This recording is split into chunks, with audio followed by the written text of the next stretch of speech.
Welcome to the Jewish Diasporist, a podcast exploring the political, social, and cultural implications of life in diaspora. We are two of your hosts, Jordan Yanowitz and Ben Yanowitz. Today we begin our exploration of Hasidism. In this episode, we sat down with Zevi Slavin, the brilliant mind behind Seekers of Unity, a project on YouTube revealing the intersections of philosophy and mysticism across traditions, East and West, ancient and contemporary, with the hopes of creating a more intimate world for all people. In our interview, we discuss a wide range of topics, from Zevi's own personal history, growing up at the edge of diaspora as a member of the Chabad Lubavitch branch of the Hasidic movement, to the diasporic and metaphysical roots of Jewish mysticism. With Zevi, we meandered our way through many topics, stretching from chesed, loving kindness, to the richness of Chasidut. If you like the work we're doing at the Jewish Diasporist, please follow us and share our social media, and consider becoming a monthly donor through Patreon, as it will allow us to keep producing high-quality content like this. You can find these details and more in the description below. Without further ado, we hope you enjoy this interview with Seekers of Unity. I forgot for a minute who I belong to. The Mama Earth, the wind and rain, the beauty and the pain. I'm not alone. For me, the world was created. I'm not alone to just. It's really wonderful to sit down with you, Zevi. It's an honor to be here. Would you like to introduce yourself and the Jewish community that you grew up in? Yeah, firstly, thank you guys so much for having me. It's delightful to join you here in conversation. I grew up in Sydney, Australia, in the Chabad Hasidic community. My parents were sent there as emissaries by the seventh Lubavitch Rebbe. So that was quite a fun childhood, growing up with a real sense of mission and purpose, trying to bring a really beautiful indigenous form of Jewish mysticism that took shape in 18th century Eastern Europe to a very modern articulation in modern world. And I think in many ways that set me on the trajectory that I still find myself involved with today. Yeah, that's awesome. I hadn't heard that you were part of this almost, dare I say, evangelical side of Judaism that usually isn't the center of it. But I personally see a lot of value in sharing and extending our perspectives, our spirituality to other communities. Here with the Jewish Diasporist, we're really interested in how the movement of Jewish people, the movement of Jewish ideas has cultivated diverse traditions. How do you see your own personal familial history tying into this broader picture of Jewish diaspora across the world? And at all, how has that inspired or deepened your spiritual practice? Yeah, it's a strange kind of thing because we don't think about Judaism as being evangelical. But I think that there's this sense that if you have something that's worth having, then it's also worth sharing in some sense. And and there's a gift there of sharing beauty. You know, there's this experience when you encounter like a really exquisite piece of artwork, whether it's a film or a painting or a poem or a piece of literature. There's a sense that you just want to share that with someone else. And that comes from a place of like care and love and the ability to connect as humans over shared beauty. So to me, that's very much how I see the form of evangelism that I was raised on, not in a sense of superiority or dogmatism or trying to convert anyone to something new, but simply of really experiencing a deep form of beauty and wanting to share that from that human place of wanting to share beauty. My own family, sort of within that community and within that lineage, is a bit of a mixed bag in that only 1 out of 4 of my grandparents were born into a Hasidic household. The rest of my 2 parents were raised, myself and my siblings, in a Hasidic household, but they all came to it or their parents came to it in various different interesting ways. And it tracks on some very fascinating historical and demographic movements of Jews moving out of Eastern Europe into the New World and adopting new forms of Jewish spirituality and religiosity. That's certainly an interesting story. Maybe I'll just share a little snippet from that story, a little anecdote, which is very dear and near to my heart, and which may speak to some of the historical questions that your podcast is looking to answer. My father's father, so my grandfather, grew up in White Russia, and his father, who I'm named after, was a Lithuanian, what we would call Mitznagdik Jew, so not Hasidic and opposed to Hasidism, in fact. And there were a group of Hasidic young men who were passing through their town, and it was still a very hot moment where the Hasidic and an anti-Hasidic community, the Mitznagdic community, were still quite opposed to one another. Today, that animosity has lessened, thankfully. And the story told in the family is that no one wanted to take these Hasidic young men into their home. And so what they did is they just stayed in the Beit Midrash, in the shul, and they just sat there during the day and they learned and they slept on the bench at night because they were, on the way to their next destination. And that was the plan, just to sleep there. And my great grandfather, who I'm named after, Zev, he by nature was a very kind person, and he was well known, and also he was well to do, and he was well known for having a lot of guests in his home. He had a kind of an open home for anyone that was passing through could come and stay, taking after his namesake, Abraham, the first Jew who had a tent open to Bedouins and strangers, and that anyone could come in and have place for respite and safety. And he was kind of perturbed that he wasn't allowed to take these young men into his home by the community standards because they were seen as this kind of dangerous heretical cult and sect, and and he just sat there and he kind of watched them, and he was kind of mulling over this question in his heart. And then as he was watching them, he saw these boys, while they were learning Talmud, one of them took their lapel to scratch the back of their neck instead of scratching the neck with their hand. And the reason is because in halacha, when you're engaged in ritual study of Torah, which is a sacred act, we try not to touch parts of our body which are unclean or sweaty. And so therefore the punctiliousness that this young man showed to scratch his neck with his collar as opposed to his skin was enough to make my great grandfather realize that they were in the same camp when it came to worshiping God with love and fear. And on that grounds of that scratch itself, he invited the boys into his home and disregarded the community's sort of fear around who they were. And as a result, my grandfather was exposed to these young Hasidic men, and he himself was inspired by them and went on to adopt a Hasidic lifestyle, married a Hasidic woman, my grandmother, and had Hasidic children and grandchildren, including myself. So it's kind of very sort of, I love this like great anecdotal moment in the life of a young man who, like, the difference between scratching with his finger or with Aly's finger, like, went on to change the demographics of an entire community. My life would have been suddenly very different. And it's just, sometimes we underestimate the meaningfulness of a small moment in our lives, but from a historical and from a sociological perspective, those moments every moment is changing history, sometimes in very dramatic ways.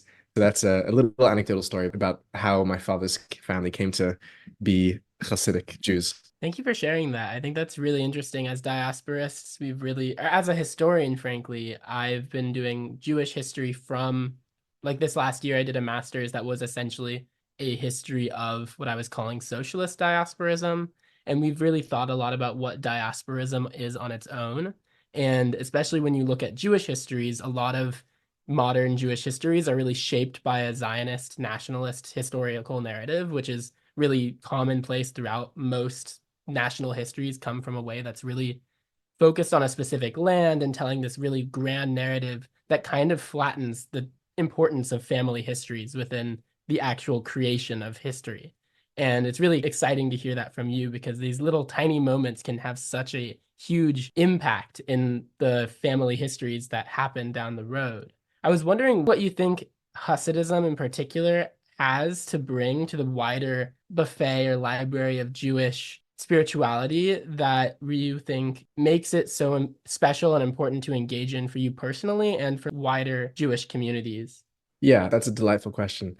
I think firstly, I want to broaden the term Hasidism, because when we're using it in a modern historical context, we're talking about, and I even made this reference earlier, we're talking about the 18th century movement, which begins with Rabbi Yisrael Baal Shem, through to the Maggid and his disciples and the school and the courts and dynasties which followed from that. But the way that you frame the question made me want to expand that term a little, because the term Chassid and Chassidut does not begin in 18th century Eastern Europe. It goes all the way back to the Bible and through to the Talmudic period, to the Middle Ages. And there are actually many, many communities and individuals throughout history who use and appropriate and take on this term of chassid, which literally comes from the Hebrew word chesed, which is kindness, but it's come to mean something like pietist, or someone who goes beyond the letter of the law, what's required of them, towards the spirit, let's say, of the law. In some sense, we could say that chassid is the Jewish mystic, essentially. And that term is used. King David refers to both himself and to God in various parts. Or the author of the Psalms refers to both themselves and to God in different places as a chassid, as this mystic, a pietist, the person of kindness, however we're going to translate this term. We know that there are the Chassidim Harashonim, the early pietists, of the Second Temple period. We know that there are the Chesed Mitzrayim, the pietists of Egypt, that are a movement that's led by the son of Maimonides, Abraham, the son of Maimonides. There's famously, there's the Chassidei Ashkenaz. There's the pietists of Germany, which are quite influential in early Kabbalah in the 12th and 13th century. So this term, the existence of Jewish spirituality, pietism, depth, has really existed throughout Jewish history and keeps cropping up again. And I think intentionally reattaching themselves to the same word to connect themselves to this lineage. And I think from that perspective, what the Baal Shem Tov, the founder of modern Hasidism, or the retrospective founder of modern Hasidism, is doing is really continuing this tradition of Jewish interiority. And I think that as we begin to unpack the historical meaning of the word, the case for why it might have something to contribute to Judaism at large becomes self-evident. There's Rabbeinu Bachya, writes is it the 10th, 11th century? I might be wrong about that. Writes a book called Chavot HaLevavot, which is the duties of the heart. And he's writing this to set up two forms of duties, which he's actually borrowing perhaps from Sufi literature, where there's the duties of the body and there's the duties of the heart. And we know a lot in Judaism what the duties of the body is. We know we have 650 commandments, we have a lot of do's, a lot of don'ts, we know what we can eat, what we can't eat. But what's the role of the heart, right? Where does the heart play into that? And the Talmud famously says that Rachmana Libabai, that the merciful one, God, wants the heart more than God wants our bodily actions. Like, where is the sincerity? Where's the authenticity? Where's our heart at?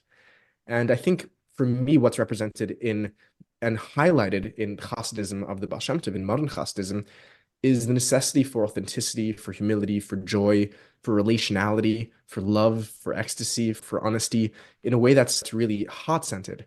And to me, a Judaism without Hasidism, without depth, without heartfulness in one way or the other, is really just like a body without a soul or a body without a heart. And conversely, if we only have spirituality, we're like a spirit without a body, we're just like a ghost. So I think Judaism really needs its heart. And that's broadly construed is what I mean when I say Hasidism. And I think that the rediscovery of the heart of Judaism in the form of Hasidism in contemporary, more progressive and even secular forms of Judaism, both in Reform, Conservative, Reconstructionist, different forms of Judaism, through teachers like Martin Buber and the various names that come up in that story, is a really, really beautiful moment in Jewish history, which we're witnessing right now. That's a really beautiful picture of Hasidism, and I hadn't really made the connection between Chassid and Chesed, but Chesed is such a core part of my personal Jewish values of this loving kindness. And I, as an ecologist, found my way back into Judaism through what I called the ecology of love, through thinking about how our loving relationships come back and nourish our souls and ground us in place and connect us to community. And I'm so honored to have you on this podcast and to having this discussion, because it was your project, Seekers of Unity, which introduced me to a much deeper appreciation of the Rambam, Rabbi Moses Maimonides, and Baruch Spinoza, two, as you put them, God-infatuated men. And being able to connect this spiritual love to philosophy, the love of wisdom, has been a really enlightening experience for me. And hopefully many of our listeners here can check that out, because there's a lot of really beautiful work in your backlog of what you've done in the past and the current work you're doing on prayer that I think really can help deepen lots of Jewish people's, both Jews who follow the more halachic Orthodox Judaism, or Jews who, are maybe a little more secular, but still can find a profound, deep meaning within prayer. I wanted to turn a little bit towards how your Hasidic Judaism has informed your project, the Seekers of Unity, and how you see Chesed and giving back, this give and take and receive, how your mission as a Chassid, as part of this movement, has transformed as you've moved into a different platform, into a different space, and how that's deepened your spirituality. I so appreciate the question, Jordan, and I so appreciate the appreciation as well. I feel very lucky that I've fallen into / chosen this work to be able to be talking about love of self, love of neighbor, love of God, love of wisdom, all in one breath. It's really a real delight. And I love the focus that you're bringing on an ecology of love. It's such a beautiful and rich term. It reminds me of the Dialogues of Love from Leon Embreo during the Renaissance. And there's been some good recent scholarship on that as well, which tries to articulate Judaism as a religion of love in its entirety, which I think is just delightful. I think part of love and part of the beauty and challenge of love is just how dynamic it is. And bringing the term ecology to it, it really is, it's a living thing. Love needs nurturing, it needs patience, it needs to be watered, it needs sometimes to be trimmed, it needs boundaries. It's a living organism, which from the perspective of many mystics is the life force of reality itself. And so the truth is that the journey that I've been on as a chassid, chassid from the etymology of chesed, of loving kindness, certainly has been a constantly shifting and constantly changing one. It's a rich, dynamic relationship with reality, with God, that is never static. And to me, that's both beautiful and it keeps us alive. It keeps us on our toes. We can never sit on our laurels when it comes to love. But we're always challenged to ask ourselves, what does it mean today to love, to be of service in that love? Before directly answering the question, there's a very interesting phrase around this enigmatic term, chassid, in the Talmud. The Talmud says, Ezehu chassid, who is the chassid? And there's different times the Talmud asks this question and answers it differently. And this time the Talmud answers, Hamit chassid im kono. It turns the word chassid into a verb. The one who does chesed, the one who does loving kindness, im kono, with the one who has acquired them, which in Talmudic parlance is a reference to God. God is the one who acquires everything, kone hakol, the one who owns all of existence, which is such a strange term. And we do kindness to that which owns us, right? So there's a sense that we're in this relationship with something which owns the very ontology of our being, is in its possession, right? We're like a pottery in the hands of the potter, as the liturgy puts it. And we do kindness back in relation to that thing which possesses us. And we can think of possessive in perhaps a negative way, but I'm thinking more in terms of that line from The Little Prince, where the fox says to the little prince, name me and own me so that I can be yours and you can be mine.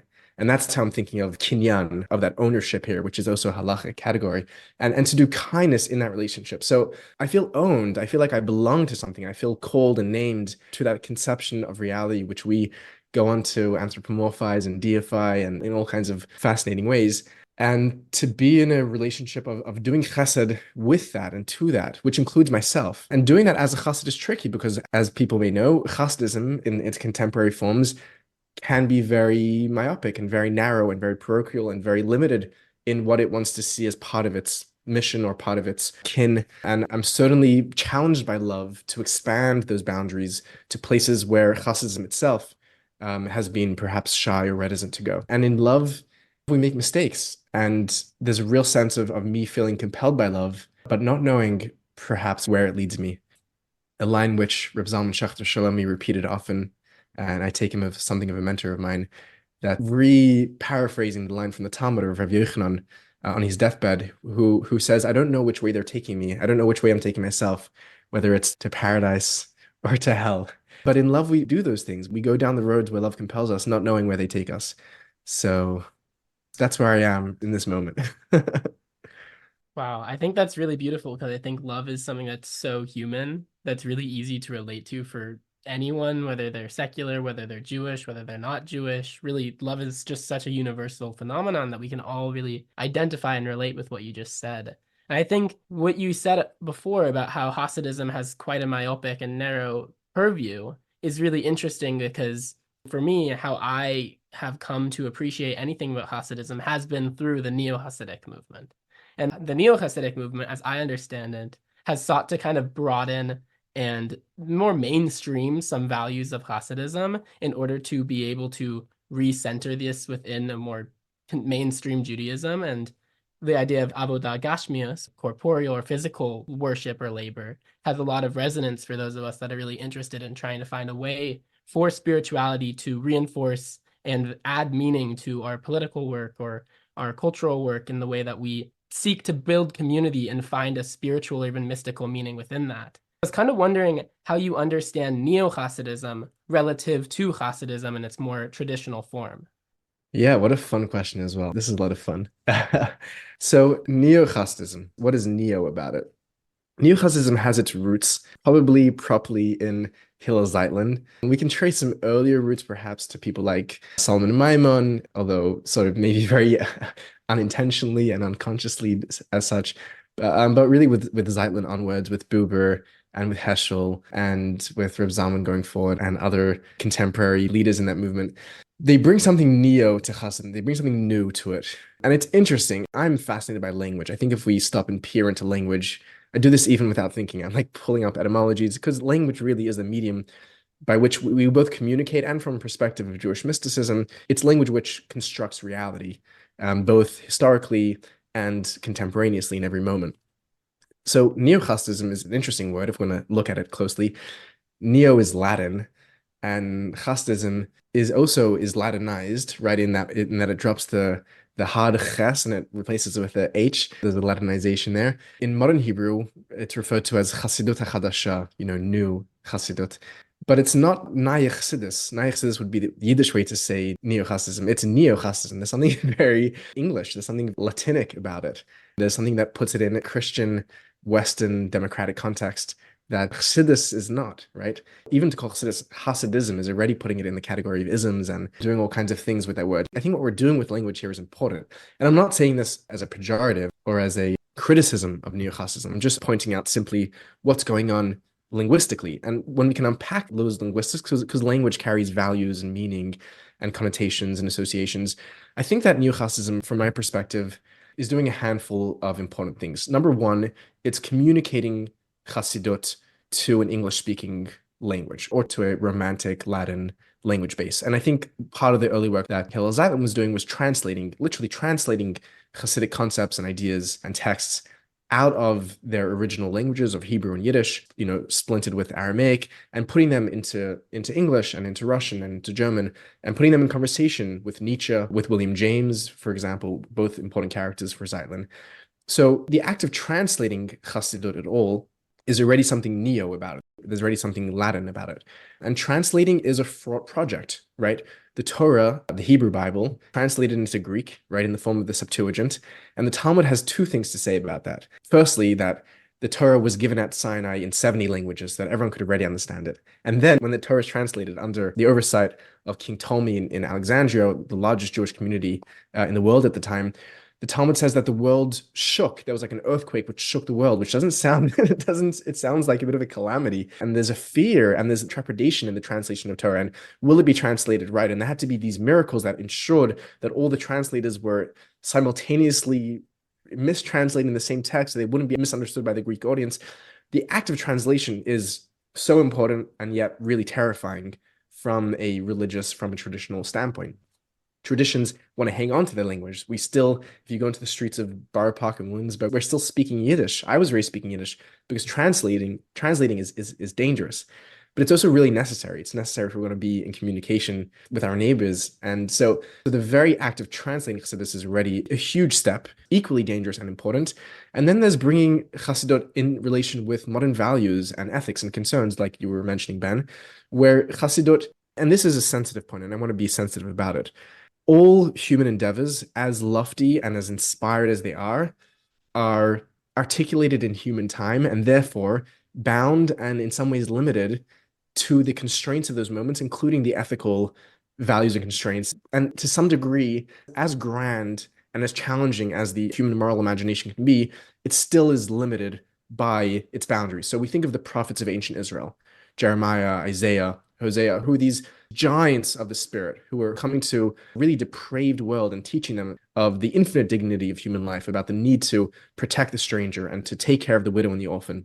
And yet they're complicit in systems of slavery and misogyny, and in ways that perhaps their moral imagination was not yet able to expand and breach to. I think that the Hasidism, modern Hasidism, a movement articulated in time, is also bound by its own moral landscape, which it certainly pushes in dramatic and extreme ways. But if we are to continue to be godly and to be Jews worthy of the name of Israel, those who struggle with God, we must continue to challenge our moral boundaries and continue to step into new paradigms and landscapes where love compels us to greater degrees of compassion and acceptance and understanding, and to challenge ourselves in that process, and to really honestly do that. And I think part of neo-Hasidism in the process of translating Chassidut into a modern language is also trying to translate the values of Hasidism into a modern moral language. And that's where Chassidut meets social action, meets new understandings of what it means to be just and kind in a modern world. And that changes our relationship to the other, that changes, and in my work particularly, changes our relationship to the mystical other. How do we see the mystic of another tradition, the spiritual giants of our neighbors? Are they enemies? Are they idolaters? Are they heretics? Or are they actually people that are on this journey with us, striving towards the mystery which compels us to love? And I very much think that it's the latter. And I think that's part of a neo-Hasidic band. I don't know, I've never formally identified as neo-Hasidic, but I think these are all the things that make up neo-Hasidism. And insofar as I am translating Hasidic Jewish mysticism into English, I'm putting it in conversation with modern values and concerns. I'm trying to re-examine and re-evaluate our relationship with mystical traditions and philosophies outside of Judaism. I think in all those ways it would be neo-Hasidic, perhaps. With the Jewish diasporist, we're kind of doing something similar. Diaspora is a word, I believe it came out of Alexandria, specifically in dialogue with the Jewish diasporic experience. But by adding that ism and putting it into the modern context, our language is both confining and liberating, because, by putting a word to something, we're making it more accessible to the common person, to someone who maybe doesn't identify as a diasporist, but still identifies as a Jew in diaspora and sees the value of Jewish life in diaspora. That was actually the exact same point I was going to raise. I think what you just brought up about etymology and thinking about that, it got me thinking. I was like, oh, diaspora, that's a Greek word that we're Latinizing with the ism. But at the same time, there's something deeply diasporist about doing that. There's no dictionary definition of diasporist, and that's part of what got us into this project in the first place. But we've come up with some definitions of our own and things that we identify as part of diasporism. One thing you mentioned, which is the really radical intercultural exchange between mystics of different traditions. We kind of also see that as diasporist, because if you're living in diaspora, you're living amongst cosmopolitan communities and you're having that real dialogue between people from different cultural roots. And that really enriches our spirituality and our understanding of what it means to be human and what it means to engage in these sort of deep spiritual traditions in a way that's not superficial and confined to just like halakha and its codified form.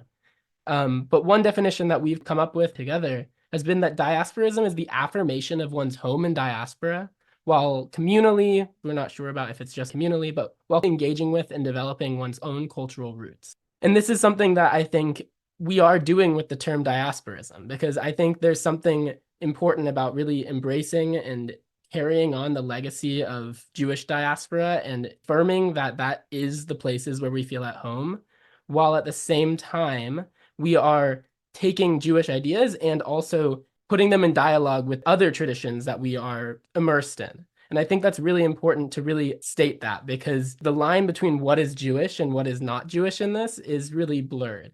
And I do also want to raise a point. There was a recent article in the New York Times that Zach and I were actually interviewed for that was titled, "Is Israel Part of What It Means to Be Jewish?" And it was ostensibly an article about diasporism. I think it really misconstrued it. But one way it did it is it kind of made a dichotomy between diaspora and Israel-Palestine. And this is something that while I was in Israel-Palestine in May, I met Rabbi David Cooper, who's the organizing rabbi of the Kehillah Community Synagogue in Berkeley. And he made the point that we should stop thinking of these as separate, that we should actually start thinking about Israel as part of the diaspora. And I think that's something that's really got me thinking, and I haven't really fully resolved these thoughts on what does it mean to be part of diaspora when we are typically contrasting it to a nationalism. And I was wondering if you had heard this term diasporism or thought about it at all, or had any responses to any of these ideas that we've been discussing. Yeah, these are all fascinating questions, and I appreciate bringing focus to them. The one thing which came to mind when I saw the name of your project was a book by Professor Susan Rutland, who is actually a friend of my family. She was the supervising professor for my dad's PhD in Polish Jewish pre-war history, and she's best known for her scholarly work on the history of Australian Jewry. I grew up in Australia, and the title of the book is delightful. It's The Edge of the Diaspora. That's the title of her work, which makes me a diasporist Jew in the extreme, I guess, having grown up on the edge by Professor Rutland's estimation. I love bringing attention to this, even looking into the word, and I just pulled up the etymology here for myself as well, as insofar as the Oxford Dictionary has it. of to be scattered across. It almost gives like a material visualization of this process of spreading the Jew across the lands, which is delightful, which evokes all kinds of imagery.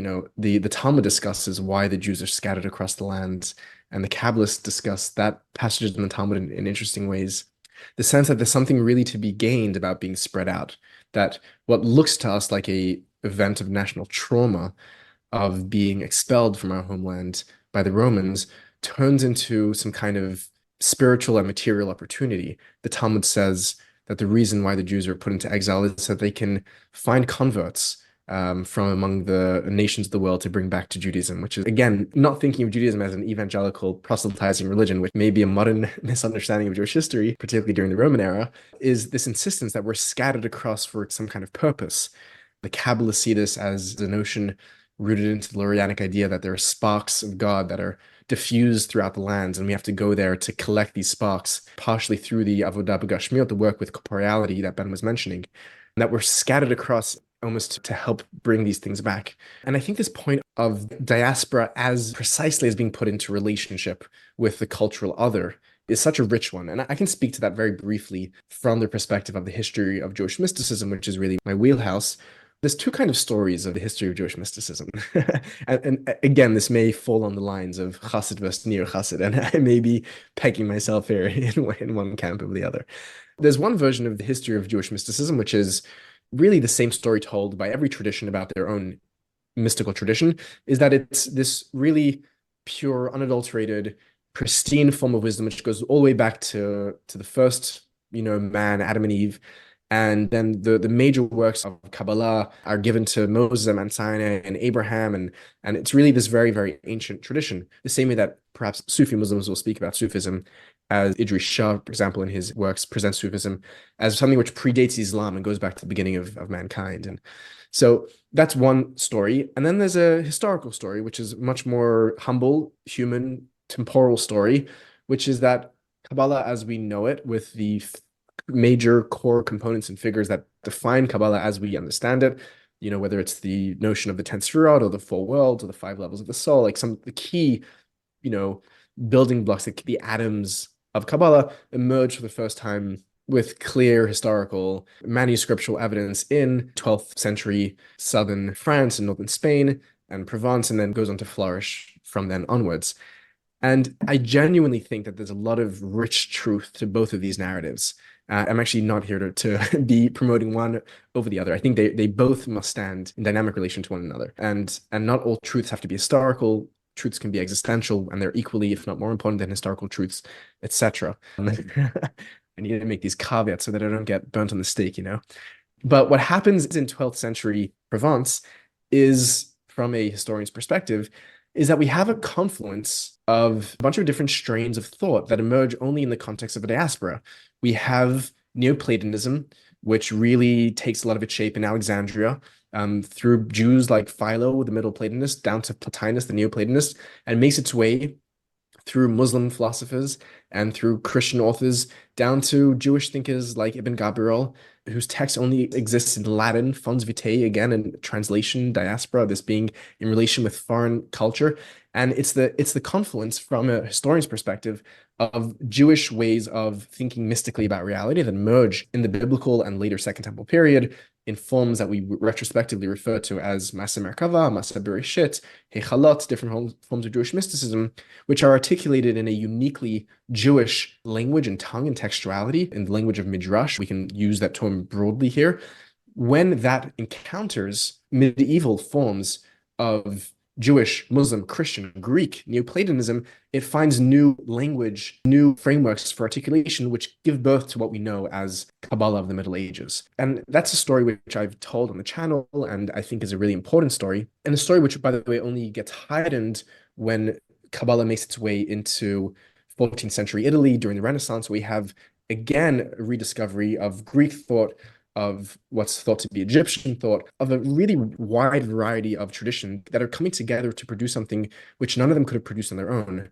And I'm not going to get into scholarly quabbles of how much of this is Neoplatonism and how much is it Gnostic and how much is it Greek and how much is it Egyptian. I'm going to leave that for the scholars to argue until tomorrow. But I think the very point here, and this is a point which perhaps the world's leading scholar of contemporary academia of Jewish mysticism, Moshe Idel, argues for, is that it's only in those moments where there's real communication between neighboring cultures, and he highlights the Renaissance as a key example, and a communication that isn't always delightful, but communication nonetheless, that we're able to produce new forms of thought, whether it's humanism, whether it's beautiful articulations of Jewish mysticism, whether it's new forms of Platonism that go on to inspire generations.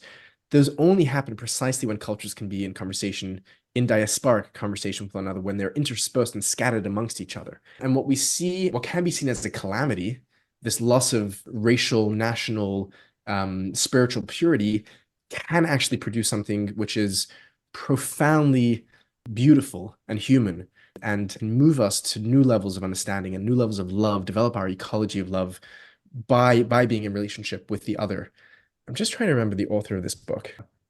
Mary Jane Rubenstein has a wonderful book called Pantheologies, and I'll just end on this point. She does, I think, the most brilliant analysis of pantheism that's ever been written. And she makes this fascinating discovery that every time pantheism, the belief that pan, everything is theos, is God, central to Spinoza, central to mystics in general, Stoics, and many other philosophers. Every time that word is used in modern literature, it's almost always described as a monstrosity.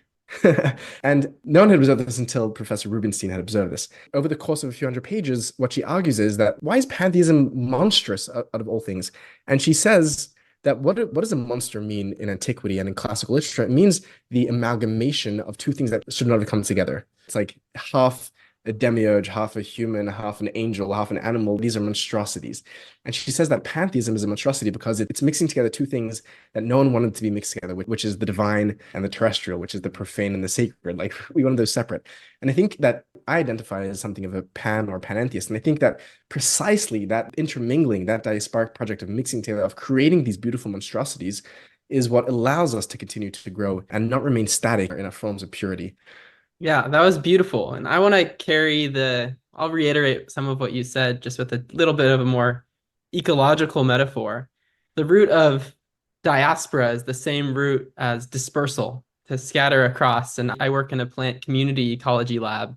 And seed dispersal is one of the things we're thinking a lot about. The way that dispersal allows organisms to find a new home, to leave a particular patch and go to a new environment surrounded by a slightly different or radically different community, and the way that that then creates a new context in which new relationships and new adaptations allow diversity to persist on the landscape.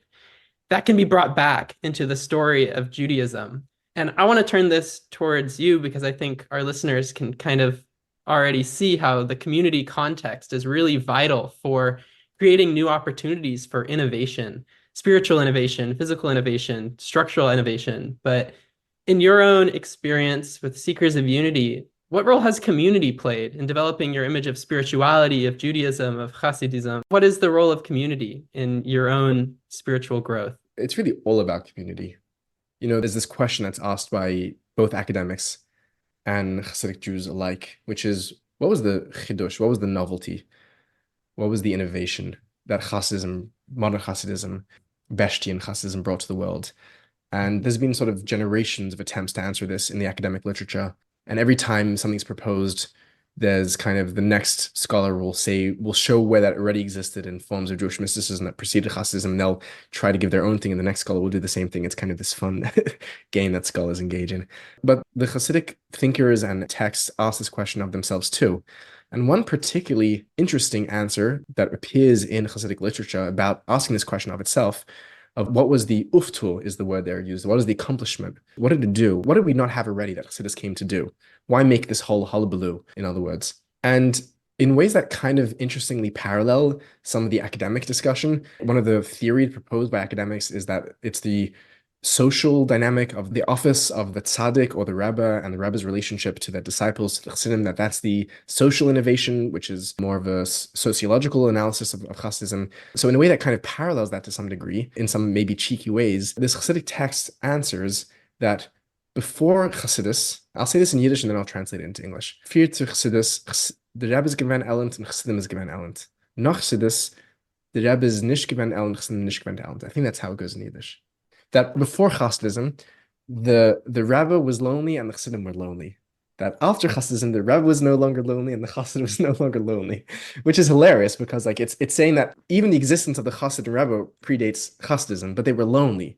And loneliness is a big part of mysticism, right? Plotinus, the famed father of Neoplatonism, who we mentioned earlier, describes the spiritual life as the journey of the alone to the alone. Jewish mysticism describes the relationship between God and Abraham. Even earlier texts, classic Jewish texts, describe the relationship between God and Abraham as a relationship between one who is lonely in their world with one who is lonely in his world, namely God in the heavens and Abraham on earth. And in that, there was this relationship between two lonely people. And there's a sense that there's something really lonely about a life of deep existential lovesickness with the object of singularity that is the divine, that it really pushes people off into the mountains and into asylums and into hermitage and into, there's this really intense, I should say, Catholic practice of hermitage, of cloistering women literally in the walls of a church, and that's where they lived in their unique lovesickness with Jesus, and that's where they lived out their days as brides of Christ. It's very lonely, almost to the point of morbidity sometimes. And what Chassidus brought, according to its own estimation, is an end to that loneliness, is that the Rebbe is no longer lonely and Chassidim are no longer lonely. There's a deep, deep, deep loving relationship between the Rebbe and Chassid. There's a joke told in Chassidic circles, and a joke which masquerades a lot of truth, I think, that the reason why King Solomon ostensibly wrote the Song of Songs, using the metaphor of two lovers, was because he did not have access to the metaphor of Rebbe and Chassid. But if he did, he would have written the greatest love song of human history about a Rebbe and Chassid, not about two human male and female lovers. And it's told as a joke, but told with a lot of seriousness, that there's a immense, immense love relationship that goes on between Rebbe and Chassid, where they deeply existentially experience each other's pain and joy and want the best for one another. And it's in that love that the love for the divine is expressed in this world. And that love also exists between Chassidim. The question was asked of a Chassidic Rebbe of what is it that makes one a Chassid?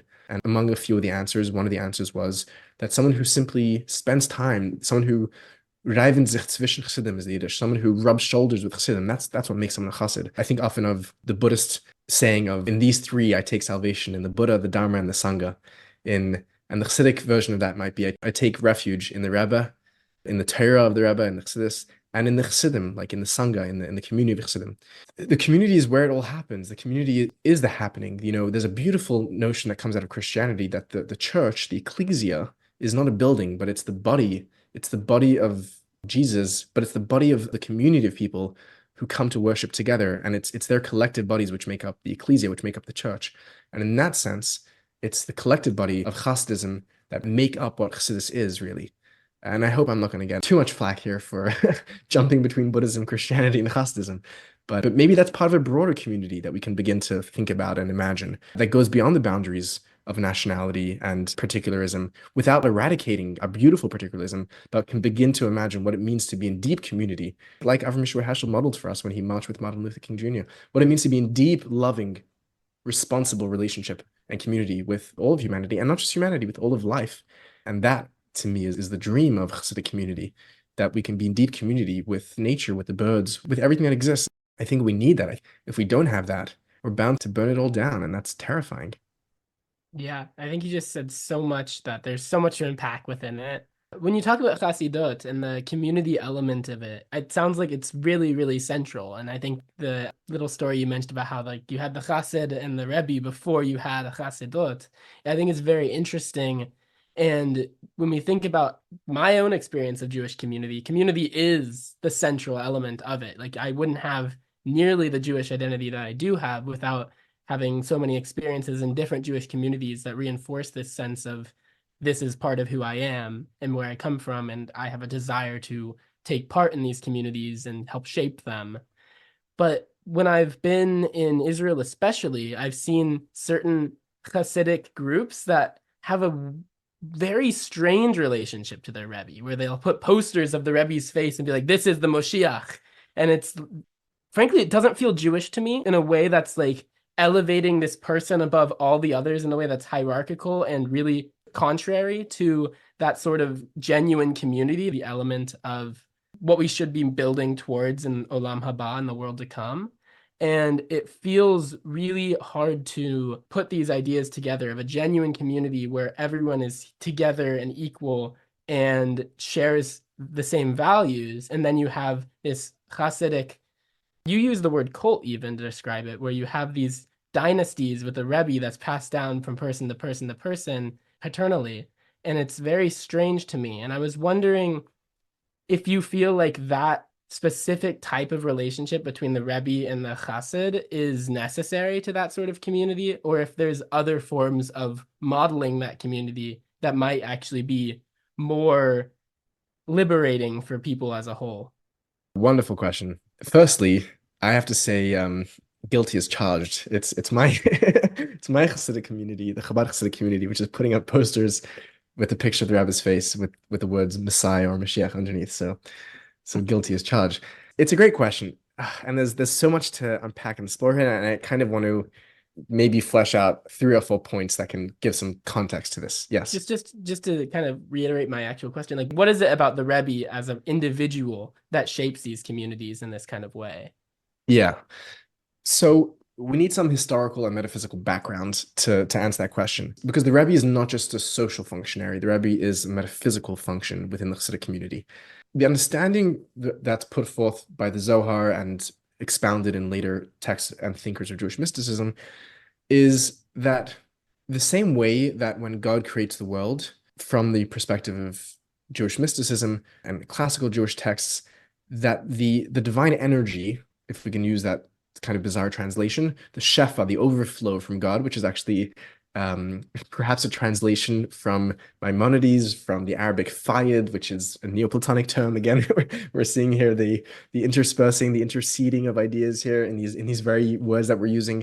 The divine overflow, which brings the world into existence and keeps it in existence from the perspective of Jewish tradition, comes from God, visualized conceptually as almost like really like a phallic beam or line that emerges from the divine realm to the human realm. And the roles of circles and lines and spirals are all part of the mythos of Kabbalah, but they come to the world at a specific point. And from that point, they begin to kind of form the world. And again, this is all conceptual and abstract. I don't want anyone to visualize like an actual column coming down from the sky to bring the world into existence, but conceptually at least, and mythologically, there's a single point which is seen almost as the umbilical point, like the belly button of reality from which the rest of existence comes into being. And that point, according to Jewish texts, is the foundation stone, which sits eventually beneath the Ark of the Covenant in the Holies of Holies on Mount Moriah, the Temple Mount. And it's that point which begins creation. And in that sense, it is, what someone like Mircea Eliade would call the place of the sacred, the axios mundi, the column of existence from which existence emerges and continues to emerge from, which is why in Judaism, it's the most sacred place. Only the high priest enters once a year. And even then, it could be a fatal opportunity even for the high priest, and many die in their encounter with the utmost sacred. From the perspective of Jewish mysticism, the same way that process metaphysically happens in a geographical sense, it also happens in a human sense, in a point of souls. And the soul, which is the prophet, which is the place where the divine enters reality, beginning with Adam, Abraham, Moses, etc., that happens in every single generation. And it's the archetype of Moses, that's reincarnated in every generation, which is the axios mundi, which is the column through which the divine overflow enters the world. So in terms of like beefing this up metaphysically, this is about as far as we can get. In the language of the Aramaic Zohar, it's the ispashtusa de Moshe b'chol dar v'dar. It's the spark, the overflow of Moses in every generation that is that central point, which is the umbilical cord between the human and the divine. And from the perspective of Hasidism, particularly from Chabad Hasidism, which I was raised in, it is the Rebbe who in every generation is that metaphysical Moses figure. And we find the same ideas in Islamic mysticism about the Prophet Muhammad, peace be upon him, who is the perfect human who, like Moses, is this sort of demiurgical, half human, half divine figure through whom the flow of divinity passes. Now, this may sound like crazy stuff to like contemporary Jewish podcast listening audiences. And I think I'm actually not going to apologize for any of this. I think that the apology has to be made on behalf of our Jewish educations, which don't actually give us exposure to the real panophony and smorgasbord, which is Jewish theologies and textuality. Like, I'm not making anything up here. Like, this is Jewish theologies through the ages. And we've constructed a version of Judaism which is so parv, which is so vanilla, that like Judaism is just tikkun olam and nothing else, and we're here to be or Lagoyim. Like, Judaism is crazy. Like, we have a lot going on metaphysically. We have a lot of weird, like we really have to be more in touch with the weirdness, the queerness of Judaism. So I'm not going to apologize for any of that. But it is the Rebbe who is this figure, who is the messianic, mosaic, prophetic, metaphysical linchpin of reality, who allows reality to stay in being. From the perspective of Jewish mysticism, which we see again reiterated in early Christianity, there's an equivalence between the Rebbe, the prophet, and the temple, right? When God destroys the temple, it's either destroying the temple or destroying the leader, the Moses of the generation. Moses dies so that the Jews can stay and have their lives saved on their behalf. Again, all the things that we think are like Christian ideas, these are originally Jewish ideas. So the Rebbe, the tzaddik, another term used interchangeably, plays a really, really important role in terms of keeping reality in existence, and also in terms of the continual divine revelation happens through the mouth of the Rebbe. The Talmud says that when we sit at the feet of the Rebbe, it's like we're sitting at the feet of Sinai again to hear the revelation of God through Moses. Like, this is what the Talmud says. This is like pretty mainstream kind of stuff, right? So these things exist, and hierarchy exists in Judaism. We have hierarchies where we have the Kohen, we have the Levite, we have the Israelite, and there's different roles and responsibilities. We have teachers and students, we have all these kinds of things. Now, after having built up all those hierarchies, I would like to say that from the perspective of Jewish mysticism, this is all kind of diasporic in some sense. It's all kind of exilic. Not to equate those words, but there is a paradigm shift which we can come to where we're able to move beyond these hierarchies.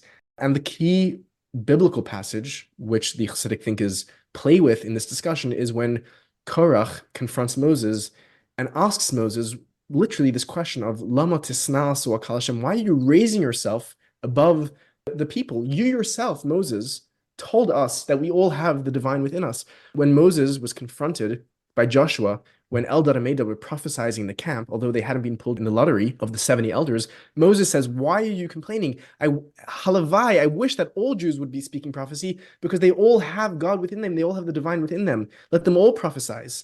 Mi yitain, like, if only they would all see their prophetic capacities and see that they're all a spark of Moses. And what happens in that moment, I'm not going to get into the complexities of the Hasidic metaphysics of the discussion between Korach and Moses, because why Korach was wrong. But the question that Chassidus poses is that the assumption here is that Korach is actually right, that Moses should not be elevated amongst the people, that we're all the divine, and we all need to seek that. And this is reflected in the prophet Jeremiah in chapter 31, where the prophet says that in the days to come, in the eschatological end of days, in the messianic period, no man will need to teach their brother, know the Lord, for they shall all know me, from the greatest of them to the smallest of them. And I will give a new Torah in their hearts, etc., etc. So the basic understanding, just to wrap up the narrative here from the perspective of Jewish mysticism and Hasidism, is that the function of Moses is a necessary one to bring us to the realization that we're all Moses and we do not need that function anymore. That what happens in that discussion is Moses says, I'm here to serve the people, to teach them that they're all here to be servants, that you're here to be a nation of priests, to serve in each one of you. And I think that what happens, to sort of drift away from the metaphysics to some sociology here, I think what happens in the Hasidic community is that we create these figures that have literally absolute divine authority. And what happens in that process is we abnegate our own divine responsibility to them. And we say, the Rebbe will be the one who will take care of my work, and I just need to come and hold on to the Rebbe's doorknob, and I'll have my ticket into heaven through that. And the Chassidus that I was raised on was radically opposed to that, and radically promoted the fact that each one of us must be our own Rebbe. Each one of us must stand up to be our own Moses and do the work that it takes in our own lives to bring our own redemptions and to bring that redemption to others, and to really undermine its own construct of the hierarchy that it itself creates. The seeds of its own subversion are planted very heavily in it. And I think that's particularly true in Chabad Hasidic mysticism, where the Rebbe, from the very first public discourse to the very last, was challenging the people to stand up as individuals and as leaders. And I think part of why the Rebbe, my Rebbe, the seventh Lubavitch Rebbe, left no active plan of succession, had no children, had no successor to follow him, which he certainly had the capacity to, was because he wanted every single Jew and every single chassid to stand up and be their Rebbe. And that's the only way I think that he saw the end game happening. So long as we continue to rely upon hierarchies and powerful men to lead us into redemption, we never can be led into redemption unless we step onto our own 2 feet. And I think the same way that Moses lets himself, strikes the stone, and dies on Har Nevoy in the desert, so that the people themselves are forced to walk in without any powerful men leading them, so that they themselves can bring that redemption, is, I think, part of what's going on here. And I know that we're kind of moving fluidly between history and sociology and metaphysics, but I think that's kind of what's going on here. And there's obviously a lot, but that's maybe some directions. I think that was really rich and at a depth that's pretty new to this podcast. We haven't delved very deeply into Jewish metaphysics. But to kind of return to some of the more common themes you mentioned, Tikkun Olam isn't the whole picture of Judaism, but it is a pretty important one in the sense that, like, what is the human responsibility on the earth? But I think that the story you just told us of this transformation of the metaphysical center of the world within Jewish communities from a Zionist conception of, the center of the earth is in Jerusalem, to a Chabad Hasidic tradition where the center of the world is within the heart of, or the mind of the Rebbe, towards, I'm constantly reminded of Buber's arc from a man who was mystically intoxicated in this solitude of divinity, seeing the way that I connect to God is by retreating into myself, but then having this radical break and realizing that I cannot find truth solely within myself, and I have to move into the community. I need to find God within dialogue. And I'm really drawn to the image that through this dialogue, through collaborating with others in the world, through community, we actively participate in Tikkun Olam, in constructing the world to come. I have one last question, and I apologize if we don't have enough time to really flesh it out. But within your project of Seekers of Unity, you've talked a little bit about sort of a perennial philosophy, a religion 2.0, a religion that transcends divisions between religions. And I'm really curious how you see this project in relationship with the contemporary and intersecting crises of faith, of community, of ecology, of climate change. How do these things connect? How do you see yourself participating in Tikkun Olam?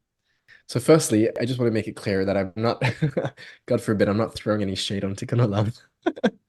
Tikkun Olam is a very, very central idea, both in contemporary and in traditional Judaism. I was just perhaps bemoaning that it's the only thing that people know of contemporary Judaism, when Tikkun Olam is a central pillar surrounded by a rich ecology. And in the absence of that ecology, we forget what the central pillar is even about. And the Beberian project, which I think we can follow in his text, where he moves, as you're saying, from his early works like Daniel, which is very sort of internal with his relationship with the divine within, to the divine which is in between in dialogue, I think is a really monumental move, which highlights some of this Hasidic ethos that we've been discussing. But what precisely was your question? Because I want to make sure I'm fully understanding what the question is. We're living in a time where there's these looming crises of climate change, of the sixth mass extinction on the earth, of alienation from the community, from society, of a lapse in any faith in our institutions and the role of religion. What is the position of Seekers of Unity in trying to find that unity and bring about a positive change in the world, bring us towards the world to come? Oh, yeah. We often think about crisis in sort of catastrophic terms, and it's could be crippling. It could freeze us up, put us into kind of fight or flight modes where we're not really thinking with our full being, just kind of the amygdala, just trying to respond to these existential threats. And I want to think about crisis a little differently. I want to think about crisis as an opportunity for radical change. And this is actually sometimes how the word is used. Crisis comes from the Greek word of decision, actually, that there's moments where we have to decide which way are we going about this. I'm just doing some research now on ritual for an upcoming video, and we talk about life cycle events as life crisis events. And not in a pejorative or negative sense, like marriage, birth, death. These are all crises, like the moments where we have to make a decision about who we are going forward. And I think we are collectively poised this question, this crisis ahead of us. And the crisis that you're saying, Jordan, really is multifaceted and I think interrelated and interconnected: social, economical, ecological, spiritual, existential, institutional. Really on all fronts we're facing tremendous crisis. And I think it forces us to really rethink our most basic assumptions about ourselves and reality. I humbly think that the stories that we tell ourselves about ourselves and reality go on to shape the worlds that we live in. We create our worlds through the stories that we tell. And whether that's through our myths, through our theologies, through our sciences, these are stories that we're telling ourselves. And I think that when we face a moment of mass crisis, we're forced to examine our stories and the stories that brought us that crisis, and to see whether those stories have what they take to not extricate us, but to allow us to make the right decisions in those crises so that we can reach a place of flourishing and eudaimonia in the ecology of life that we are part and participating in. And I don't want to say that I know every story out there, but for a while, as a young teenager, I was a very curious young man. And I went on a real process of thinking and exploration and reading different stories, essentially. And the story of the mystics, told from a perennialist or neo-perennialist standpoint. And I'll say briefly what that story is, and perhaps we can use Buber to help tell that story. To me, has been the best story that I've told, that I've heard, to face the crises that we're in, to face those decisions that we have. The way that Buber puts it in kind of this very mythopoetic language is that all there was the divine self, and that self was lonely and wanted to come to know itself, to be in relationship. And it splintered off itself from itself so that it could come to again know itself. And in the process of letting go of our limited conceptions of self, we can come to re-encounter who we really are, which is all of reality, and encounter the selfhood that embraces reality as a whole through the works of people like Van Gennep and Mircea Eliade and others, where there's a really important process in nature talking about seeds, and this is used by many mystical traditions, that the seed must first disintegrate in the ground before it can be reborn into a tree or a plant or a fruit. That likewise, our conception of self is that seed which we have to let go of. We have to let go of our false sense of selfhood, and this we can find from anyone from Maimonides to David Hume to the Buddhists, to let go of that false self in an act what Chassidus calls bitul, so that we can be reborn as in relationship to our complete self, which is the divine, which is all of reality. To me, that's what unity means in its grandest meaning. It means to really radically, through our experiences, cognition, and practices, reconceptualize the very notion of selfhood away from a restricted, selfish, limited, isolated notion of selfhood to one which, through a process of letting that die so that it can be reborn in a collective sense and a collective selfhood.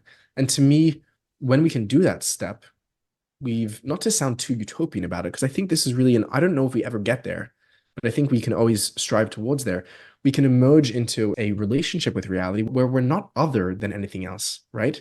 Where everything that we encounter is a reflection, is part of the self. And to me, that is the answer to the crisis of the loneliness epidemic. That is the answer to the crisis of social income and welfare disparity and inequality, because I can no longer mistreat the pauper when I realize that they're part of the self, but their care becomes my care and their pain becomes my pain. To me, that's part of the answer to the question posed by the ecological crisis, that I can't allow the forest to disappear, because that forest is part of my blood and it's part of my soul. And I want to even move away from the metaphysical here. I want to say, on a purely scientific sense, that we are this earth. This is the stuff that's in our lungs and in our blood, and we return to the earth and we come from the earth. And we belong to it. We belong to each other. And to me, whether we want to tell that story from a perspective of psychology, neuroscience, metaphysics, sociology, biology, systems theory, however we want to tell that story, to me, that's the story that the mystics, in all of their various stripes and flavors and forms, are coming to tell. And it's a story which I keep returning to in my own life, in my own crises. And it's not a pansina, it's not a pill that you swallow and it fixes anything. It's a charge, it's a calling to live as if that's true. And that's, as a seeker of unity, that's the story that I want to be engaging in and articulating and trying to live, and failing, but getting back up and trying again. That's beautiful. I think, answering that kind of question in about 8 minutes is pretty impressive. And to get beyond our notions of self, to get beyond of our notions of otherness, to see that, there's other within us and there's other without. There's self within us and there's self without. And this is where love comes back into it, to see that we have to extend who we are to include our communities, to include our ecosystems, to include our whole biosphere. How else will we elevate what's good in the world? How will we bring about a world where all people can be included, can be one as part of a real community? I think this just about wraps up our time together. I want to just thank you so much for sharing all the teachings and wisdom and stories that cut so near and dear to your heart, but also cut across those transcultural divides within Judaism and beyond. It's just such an honor to have you here. Thank you for, sharing the diasporic mysticism that weaves all these strands together into something greater, something that hits at what I see as a real core to human existence. It's really been wonderful. It's been such a delight to join you guys in conversation, and I'm looking forward to staying in community and friendship and in love with you guys. And thank you for bringing that analysis and that lens to my own work of allowing me to see myself as a diasporic mystic, as a diasporic chassid, seeing the beauty in that. You've added something to my own self-conception, and for that I'm grateful. Thank you so much, Zevi. It's been such a pleasure. What a tremendous privilege. What a really tremendous privilege to be engaged with this kind of work with fine people like yourself. And I'm so looking forward to when this is out and ready so I can share it with my friends and community, because I really feel like something really beautiful emerged in the in-between here in this conversation, as Buber might put it. Thank you so much, Zevi. I'm not alone, I'm not alone, I'm not alone, I'm not alone, I'm not alone, I'm not alone, I'm not alone, I'm not alone, I'm not alone, I'm not alone, I'm not alone, I'm not alone, I'm not alone, I'm not alone, I'm not alone. I forgot for a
to dust I will return.